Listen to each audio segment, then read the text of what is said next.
The old methods of lending will be obsolete in the next decade. With the coming of blockchain startups, plenty of companies are looking to transform peer-to-peer lending using blockchain technology. Now, just how are they going to do that? We're going to dive into that in this video and talk about why this is going to be the new form of lending in the future. Now, ever since the Great Recession, there's been a lot of issues for people who wanted to get loans. People are scared to give them, and a lot of people are even scared to get them. You need to have a perfect credit score, fill out tons of application material, and it's a very lengthy and complicated process. But now, many blockchain startups have been creating new platforms where peer-to-peer lending will become the norm. There's a variety of ways that you can do this, and we're going to talk about that and our favorite lending platforms on the blockchain right now. Jessica's going to start with the first couple. Jessica? Thanks, Kevin. So the first one we're going to take a look at is called Salt. And Salt is essentially a no credit check required lending platform. And how it works is that borrowers are actually able to draw from its liquidity pool by using Salt tokens as collateral. Now, the Salt token has a set value of $25, but in the post-ICO market, it's really been traded for as low as $4. So what this token does is it not only covers the borrower's membership fees, but it also establishes the borrowing limit. In this sense, if a borrower places one Salt token as collateral, the most he or she could borrow is $10,000. But if someone has 100 Salt, then they can borrow over, 1 million. Interest on the loans vary between 10 to 15%, and access to these loans is limited to funds available. Salt is on the Ethereum blockchain, and the loans themselves are not secured via Ethereum, but they're actually made available offline through member lenders that have been vetted as accredited investors. So any of the altcoins held as collateral are then returned after the full payment of the loan.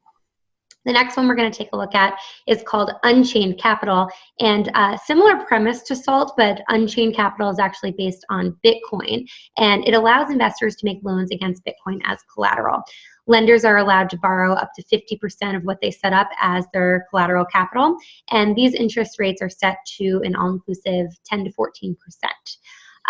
The Unchained Capital offers lending terms of 3 months up to 2 years with an option to renew. And unlike Salt, as I mentioned, these loans are secured via Bitcoin. And the company's philosophy is really that the large amount of Bitcoin in circulation that isn't being actively spent should really be put to use and to work through this loan method. And the next one we're going to talk about is ETHLend. As you may guess, the platform that this uses is Ethereum, and it offers a platform where borrowers and lenders can connect and negotiate their borrowing terms.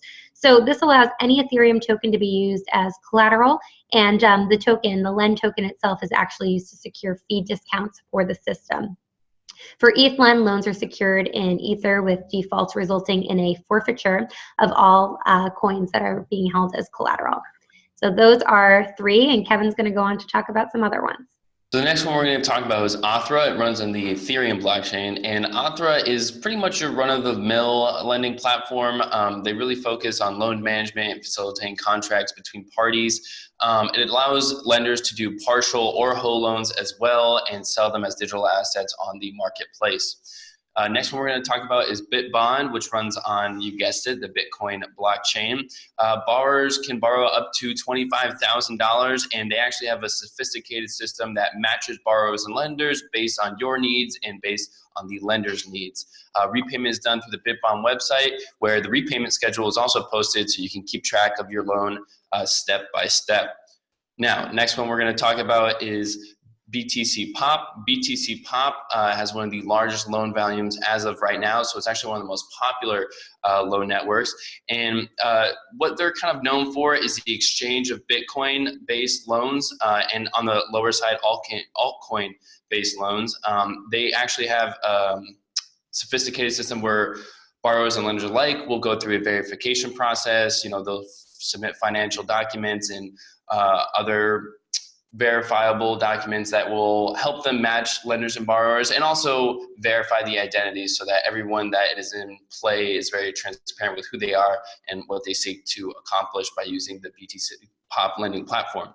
Now, the last one we're going to talk about is Credible Friends. This one is very interesting because it's actually a smartphone app and is basically the equivalent of having a list of trusted friends on the app, and then being able to send funds, borrow funds, and lend funds back and forth with a mobile app alone.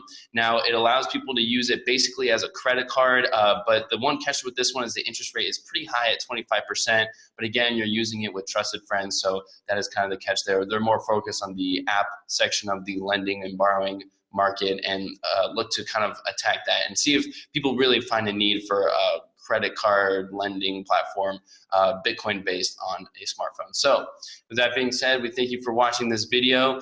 As always, be sure to check out the full article at bitcoinmarketjournal.com, where you can get detailed descriptions of each company. And we hope to see you next week. And as always, we wish you health, wealth, and happiness. Thanks for joining us.